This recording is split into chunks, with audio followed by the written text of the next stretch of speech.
Je vous salue tous dans l'amour de notre Seigneur. Lisons ensemble la parole de Dieu dans 1 Corinthiens chapitre 7, versets 1 à 40. Pour ce qui concerne les choses dont vous m'avez écrit, il est bien pour l'homme de ne pas toucher une femme. Cependant, pour éviter l'immoralité, que chaque homme ait sa femme, et que chaque femme ait son mari. Que le mari rende à sa femme ce qu'il lui doit, et que de même, la femme agisse envers son mari. La femme n'a pas autorité sur son propre corps, mais c'est le mari qui en a l'autorité. De même, le mari n'a pas autorité sur son propre corps, mais c'est la femme qui en a l'autorité. Ne vous privez pas l'un de l'autre, sauf d'un commun accord, pour un temps, afin de vous consacrer à la prière. Puis retournez ensemble, de peur que Satan ne vous tente à cause de votre incontinence. Cela étant, je dis cela comme une concession, et non comme un commandement. En effet, je voudrais que tous les hommes soient comme moi, mais chacun a de Dieu son propre don, l'un ainsi, l'autre ainsi. Je dis donc aux célibataires et aux veuves qu'il est bon pour eux de rester comme moi. Mais s'ils manquent de maîtrise, qu'ils se marient, car il vaut mieux se marier que de brûler. Aux mariés, j'ordonne, non pas moi, mais le Seigneur, que la femme ne se sépare pas de son mari.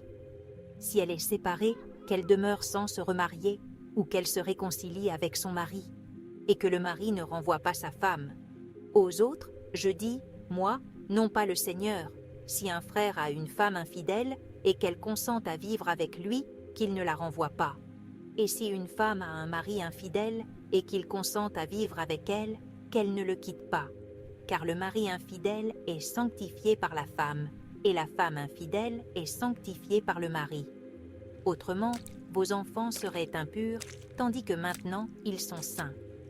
Si l'infidèle se sépare, qu'il se sépare. Le frère ou la sœur ne sont pas liés dans de pareilles circonstances. Dieu nous a appelés à vivre en paix. En effet, femme, tu sais si tu sauveras ton mari? Homme, tu sais si tu sauveras ta femme. Seulement que chacun marche comme le Seigneur lui a assigné, comme Dieu l'a appelé. C'est ainsi que je donne cet ordre dans toutes les églises. Si quelqu'un a été appelé étant circoncis, qu'il demeure circoncis. S'il a été appelé étant incirconcis, qu'il ne se fasse pas circoncire. La circoncision n'est rien et l'incirconcision n'est rien. Ce qui importe, c'est d'observer les commandements de Dieu. Chacun doit demeurer dans l'état où il était lorsqu'il a été appelé. Es-tu esclave? Ne t'en inquiète pas, mais si tu peux devenir libre, profite-en plutôt. Car l'esclave qui a été appelé dans le Seigneur est un homme libre, et de même l'homme libre qui a été appelé est l'esclave de Christ. Vous avez été rachetés à grand prix, ne devenez pas esclaves des hommes. Frères, que chacun demeure devant Dieu dans l'état où il a été appelé.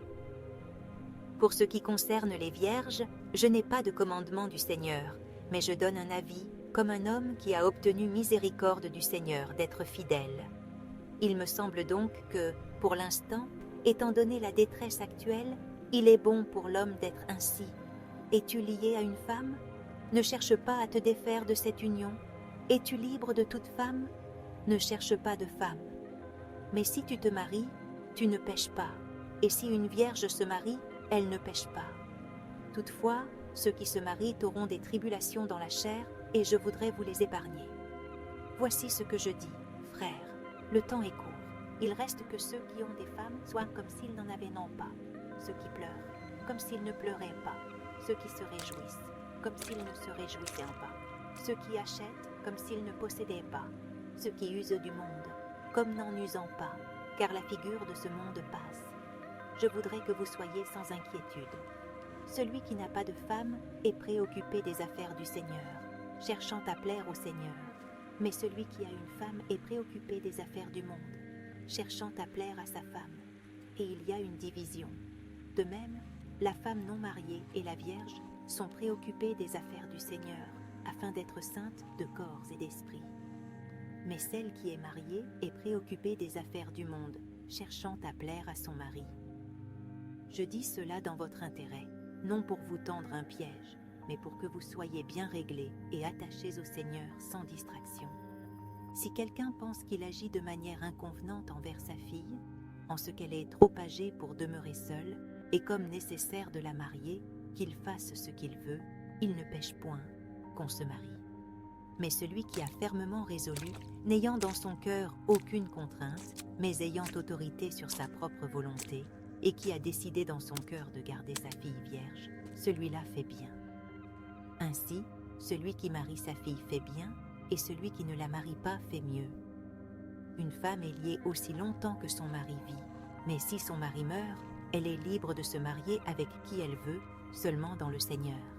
Mais, selon mon avis, elle sera plus heureuse si elle demeure ainsi, et je pense que j'ai l'Esprit de Dieu. Ce passage aborde divers aspects du mariage, du célibat, des relations conjugales et des responsabilités des croyants dans ces domaines. Il souligne l'importance de rester fidèle à l'appel de Dieu et de vivre selon ses principes, que ce soit dans le mariage ou le célibat. Abonnez-vous pour plus d'enseignements. Que Dieu vous bénisse et rendez-vous au sommet